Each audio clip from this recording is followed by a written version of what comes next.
হরে কৃষ্ণ। পরমেশ্বর ভগবান শ্রীকৃষ্ণ এই জড়জগতে কেন আসেন?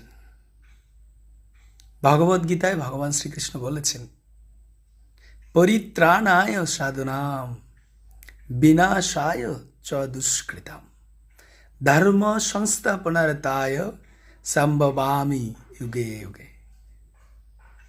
অর্থাৎ সাধুদের পরিত্রাণ করার জন্য, অসুরদের বিনাশ করার জন্য, ধর্ম সংস্থাপন করার জন্য ভগবান যুগে যুগে এই জড়জগতে নিজেকে প্রকাশিত করেন।